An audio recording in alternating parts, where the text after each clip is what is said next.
Hello everyone, today we're going to be doing more of a short video on good game design, and we're going to be going over how to start a scene from scratch, and how to incorporate things from the Dreamverse into your scenes properly, and repurpose assets as well. So first off, just starting off in a new game scene.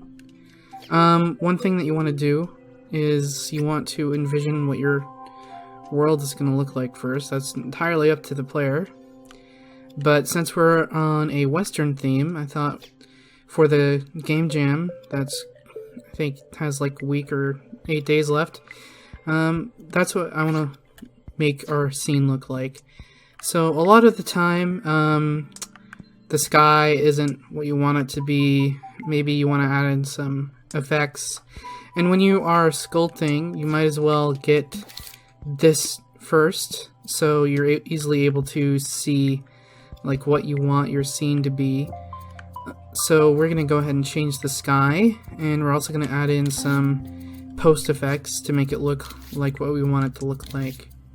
So we're gonna go ahead and go over to our gadgets, and we're gonna go into cameras and lighting, and there is a sun and sky gadget in here, and this is what's gonna let us change the sky. And then there's also a gradient effects gadget, which is gonna change the, like After Effects and stuff like that. So let's say we want to do a not really night, but a low sun evening look, like that. And we're gonna tint our sky to be like that reddish color, orangish. So in the properties, you want to go to the second page of the sun and sky gadget. Down here is the sky tint color, and you probably want to turn down the sky saturation all the way to 0 if you want to get just this color here. Probably bring up the tint intensity to 100%, and you can also change the fleck type in here. I like using this because it gives more of a natural look. You can also keep playing with it to find the one you want. This is a good one as well. And there's a lot of flecks you can choose. I think it was 4. I like using 4 and 7. We're gonna go with 4 this time. Can increase brightness. Let's see. Change this a bit more orange. That looks good to me. And the fog range. So if you have like a very large open world level, you're probably going to want to up your fog range quite a bit. That's what lets things be seen like from far away. By default, 1,000 meters is pretty short, so you'd probably want to up this to at least 5,000 if you have a pretty large open scene. And now we're going to go ahead and do some gradient effects. And here, there's all sorts of stuff like saturation. You can, if you want a cartoony feel, you can bring up the saturation.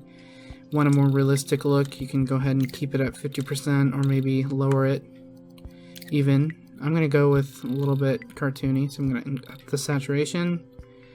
Hue cycle will change the colors in the scene. And we got color grading. I'm not going to mess with that for now. It just basically changes colors of shadows, midtones, and highlights. Like, highlights are bright colors, midtones are like middle, and then shadows are darks. Alright, so vignette.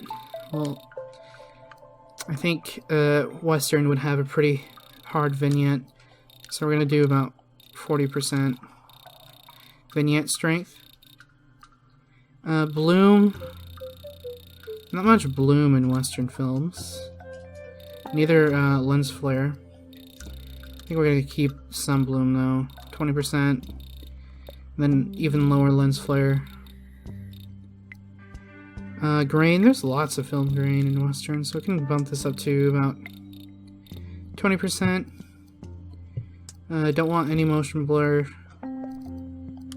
Hue selectivity, basically applies stuff on the previous pages, I believe. I don't think we want any glitch effects or anything like that, so we're gonna go ahead and keep this for now. This looks pretty nice. Now, a lot of people will go ahead and like bring stuff in from the Dreamiverse to start like building floors and grounds. Well, that doesn't really look well. It depends on how loose things are, but you get much better results if you actually go ahead and sculpt your ground yourself, like as the entire scene, as one sculpt.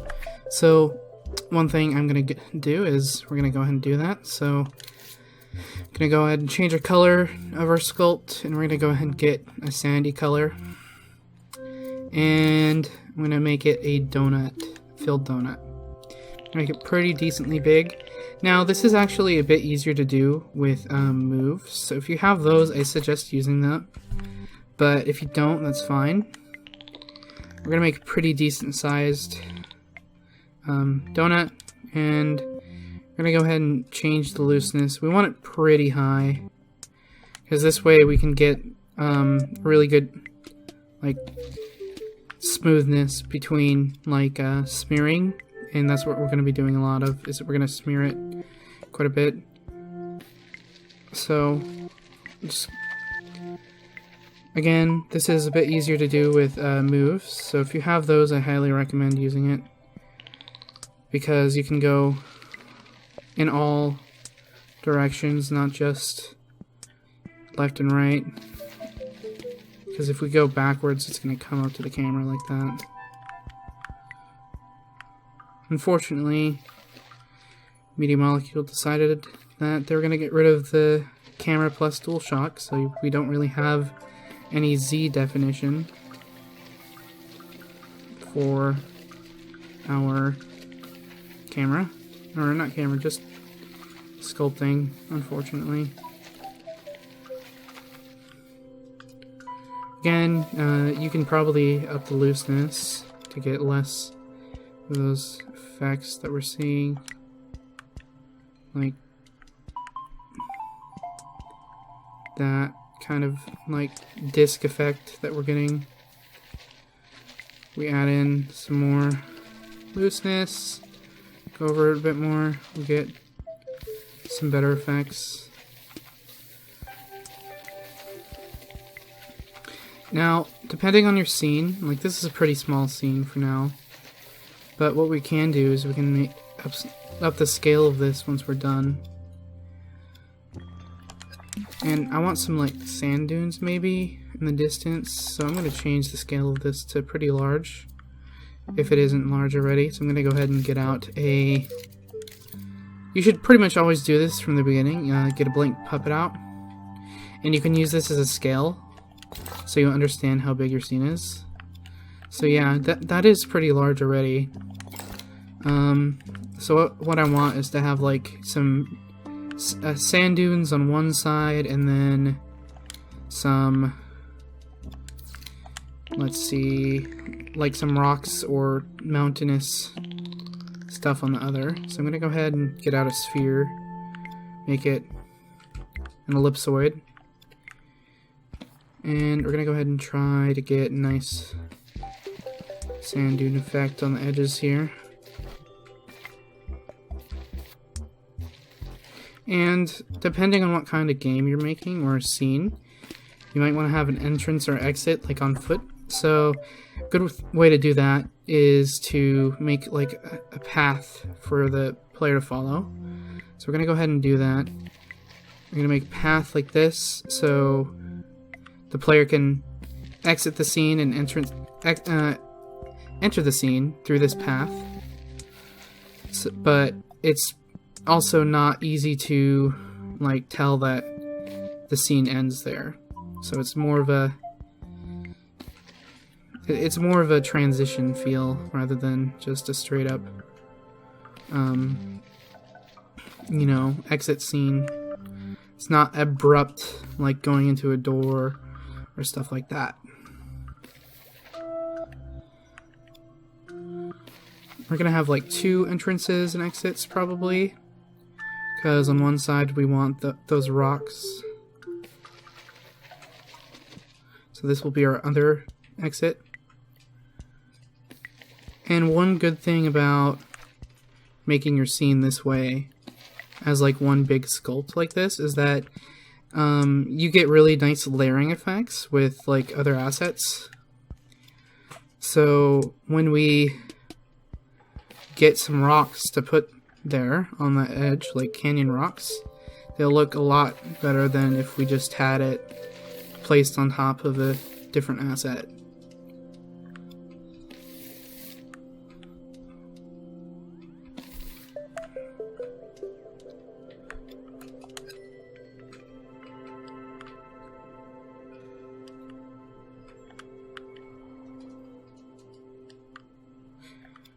Alright, now I'm going to go ahead and fill in the floor here. Where is our player? Yeah, this is at player scale, so it does look pretty nice. You can go over the floor with a large filled donut negative and make it, you can make it pretty by making really smooth, like really loose, and negative space. What's going on here? Gonna lower the looseness maybe a bit.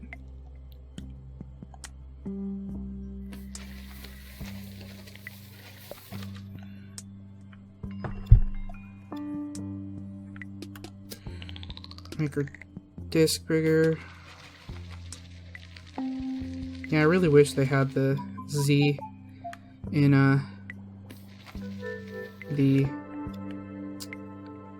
you know, DualShock 4 control scheme. Definitely makes for a better experience or sculpting than just oh wow, I hate this. Hate it when that happens. There we go.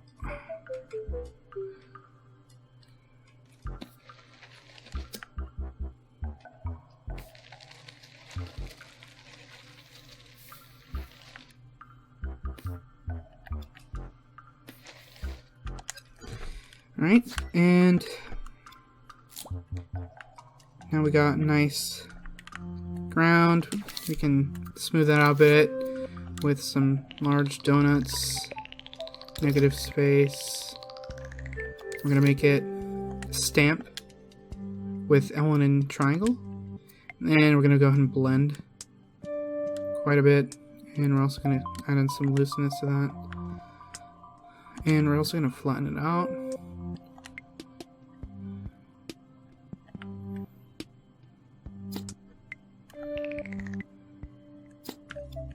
You get some varying terrain like this.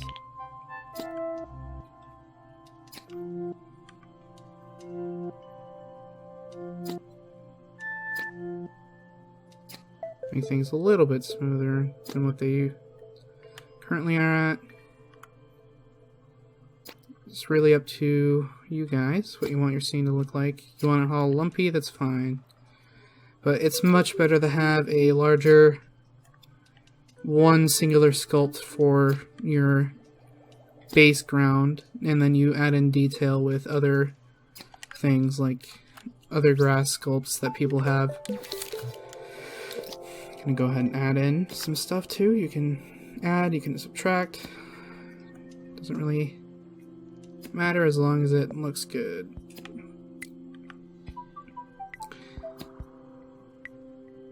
Alright, that looks pretty decent for me from up close. You might not even be able to tell that it's really lumpy. Alright, so we got some nice sand dunes over there, and we want to turn this into like a rocky mesa-esque type thing, so we can go ahead and search for like desert, or that's desert. We want desert, like desert rock, stuff like this, and we can go ahead and like put it in the wall here. Or there's one that I use a lot that looks really good in the desert. It's not this one. Where are you? Well, this works. This is nice. I can use this. I like that. And we're gonna go ahead and get some. I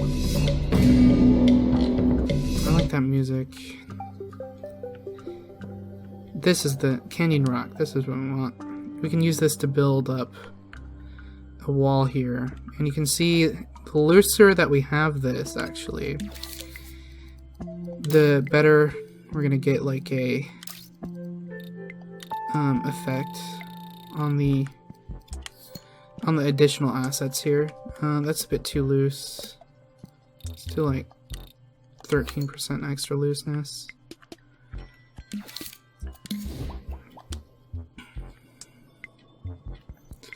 But you can see that we get more of a layered effect on the rock, like that, instead of like just basic no blending asset building.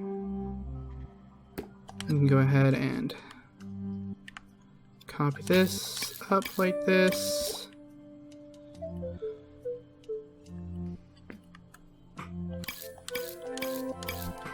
And I'm gonna go ahead and not group this for now. I'm gonna go ahead and extend it out like this. Maybe make another layer. I'm gonna do the same in here.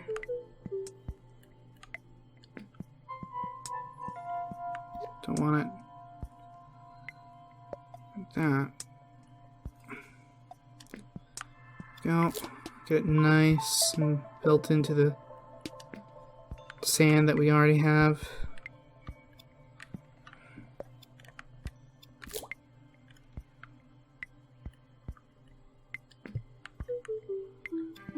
Alright, then over here, we obviously don't want the player to just be able to walk in here and then see that the world ends. So we'll deal with that in a second.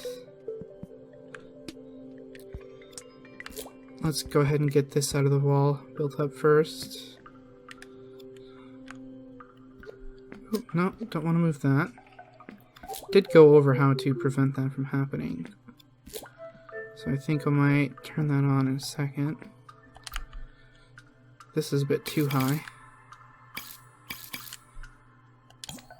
There we go.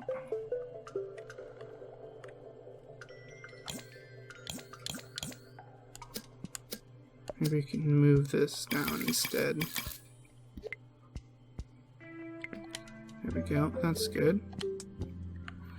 Maybe some more rock here. Alright. And now we have varying scene. You got this rock wall here, and nice rock formation that we found from the Dreamverse. Now, one thing we might want to do is pull in some cool buildings or something like that, like a sheriff's office or something. I saw a desert building, or it doesn't. I saw like a western sheriff's office earlier. Trying to show off how to tear apart a object and use things inside of it that we like, but not necessarily use the whole object. Like, for example, this. This works. It's a really good example because we pull it in and it changes our sky into something we don't want. So what you immediately want to do if you want to go ahead and grab something from an asset that is not, that you only want part of, not the entire scene, you can ungroup the object and you can see we get additional objects. What you don't want, you want to go ahead and make sure they're selected and deselect everything else, but it looks like everything in this is grouped like that. So I'm going to go ahead and select their sun and sky gadget and their camera here, and I'm going to delete it. And I'm going to go ahead and select all of this, hopefully, like that. Oh, no. It's going to be difficult, isn't it? Okay, in this case, I probably want to scope into the object, actually, instead of ungrouping it. Like that, with L1 and X, and then we're going to go ahead and delete their sun and sky and their camera. And now we have a nice waterfall, and we do have a divot here. And I'm going to go ahead and size this up. And we're going to use this divot to our advantage. I'm going to go ahead and scope in, and I'm going to go ahead and copy this water that he has, and we're going to use this to fill in our divot in the ground here with water, like so.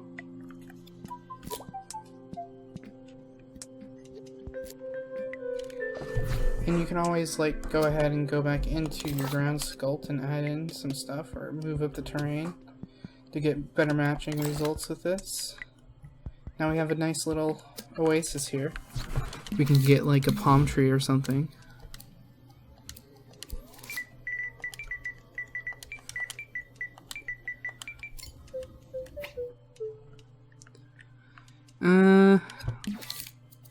No, that's a bit too expensive.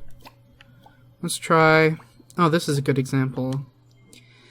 What if I find something like this? I just want the palm tree. I don't want the lights. So you can go ahead and stamp it in. Ungroup it. Deselect the thing you want, and then delete everything else. And then we just have this, which is a nice little palm tree. You can go ahead and copy it on this side as well. Now you can see it's a bit gameplay intensive. I went over this previously. It's probably because all these are individual paintings. So yeah, that's not good. I don't know why they're groups as well. I don't know what they're grouped to. Oh, I know what they're grouped to. I think... Yeah, there's collision boxes on these too. So this might not be a good palm tree because it's way too complex to use. So we're going to go ahead and try this one. It's the same palm tree. So we're going to do this first one then. 9% gameplay. No. It's way too tedious to work with some of these things that people make. I guess this works. Yeah. This is nice and game optimized, so we'll go ahead and use this.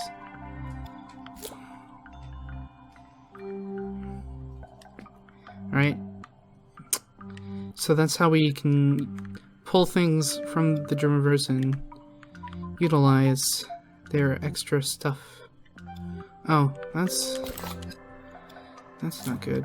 Oh, I think that's because we used a deleted bit to increase our pool size. Yeah. So I'm just gonna clone some of these to get our ground back. There we go.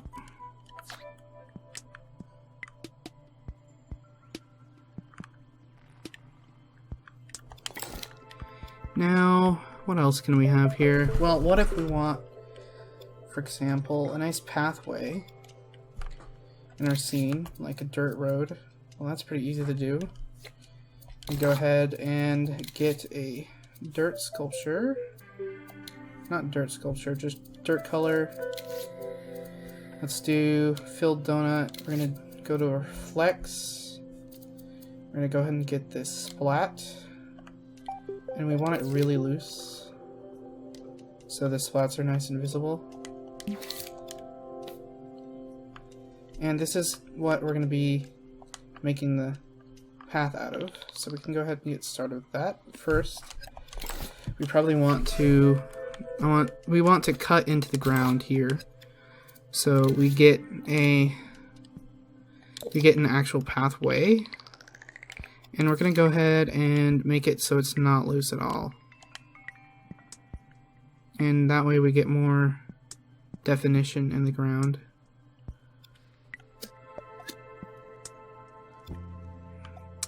This is going to be a little bit difficult. And this is going to give us an actual path that we can sculpt into. And it's also going to help, like, differentiate between the ground and your path. This is how I did the paths in this RuneQuest demo that I was working on.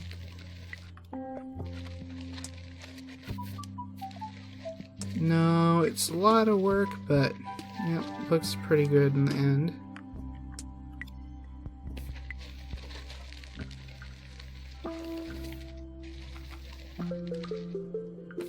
Because sometimes you want that hard edge rather than just the extra smear.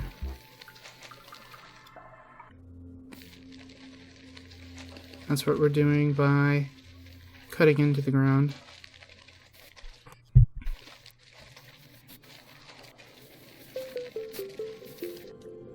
Alright.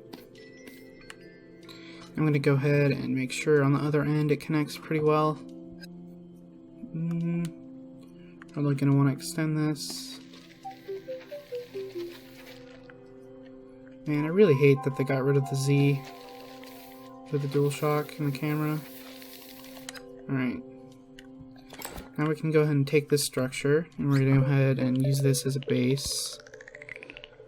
You can see that we get a nice edge effect here that shows that we have a path rather than just, you know, a different color or something like that. No, I don't want negative.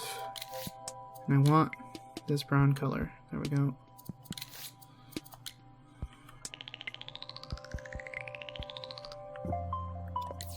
I want this flat. Go. Now we can go ahead and make a path. It's good to make short stops in your smearing because, as you saw, I lost a lot of progress when I did that undo. Because you're probably going to make mistakes. That's fine. Everybody makes mistakes. Dreams is designed to allow those mistakes to happen and for you to be able to actually, you know, recover from them pretty easily.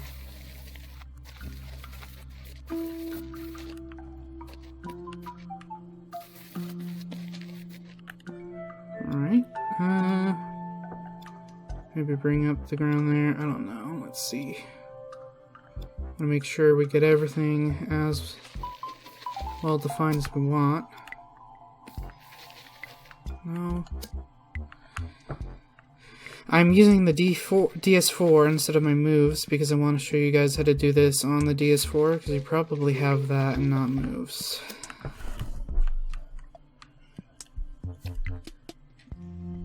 We're about done with this tutorial anyway. Alright. That's good enough for me to end off. And let's see, over here. Yeah, this is not good now. There we go.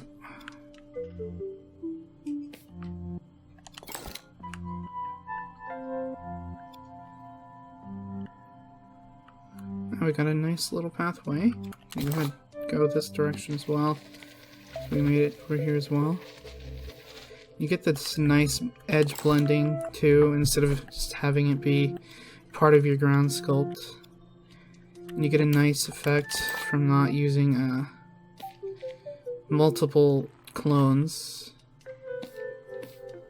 I mean, there's nothing wrong with doing that. It's depending on what style you want. But I really like this, so. Alright. And let's see, what else can we do? Oh yeah, I needed to show off how to do scene links. So instead of just having a link here, what you probably want, if you want to be able to move between scenes back and forth, is you want a way to activate the scene, the checkpoint, and a way and where to come back. So first off, we're going to go ahead and make it so the player can't see past this boundary well. So we're going to go ahead and get some fog. And we're going to go ahead and place it like pretty much where we're going to be able to enter to the next scene. And we want to make it pretty decently sized, like this. Make it go into the ground, go up. Probably want a lot of fade off. Fall off, which is basically some fade instead of just hard line fog. I'm going to try to match, give it a color that makes sense for this. Give it higher density so you can't really see through it. Lots of noise. Higher density. If you don't like that color, it's like not matching this, then we can add some glow. Like 1% glow, and you'll actually get the same color that you chose up here. Alright, I like that. And we're going to go ahead and copy this same fog. We're going to go ahead and use it for the other entrance or exit to the scene, depending on what we're using it for. Alright. And now that we have that, we're going to actually get the trigger zone out. This is what's going to trigger the entrance and exit for our thing, and we're just going to go ahead and use our possessed controller sensor detect. I'm going to change the zone size to a cube, and we're going to go ahead and make it as large as we need to, so it covers this entire area, pretty high up too. We're going to go all over how to keep people in your scene in a second here. So we have this trigger zone now, and we're going to make a doorway, and we're going to make this a two-way doorway. And we're going to go over how to make doorways actually work as well.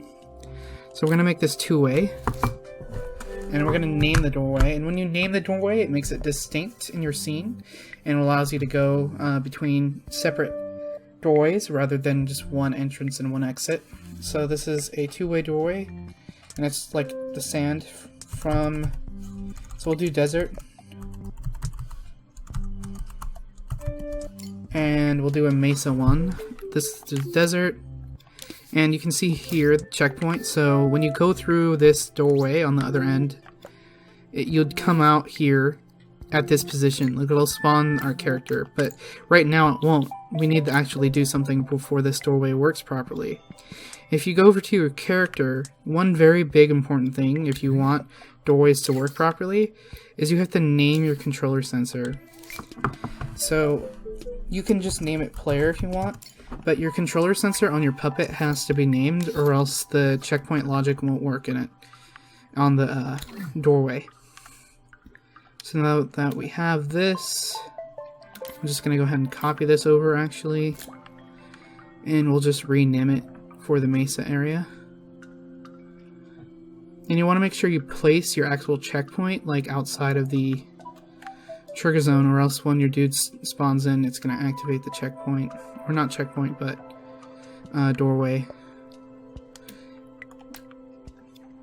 It might actually not, because I think Media Molecule covered for that and made it so it has like a dead time, so it stays off when you activate it, which is unfortunate because they can maybe just run through your barrier, which is something that we'll do in a second. Fix, I mean. So this is Mesa.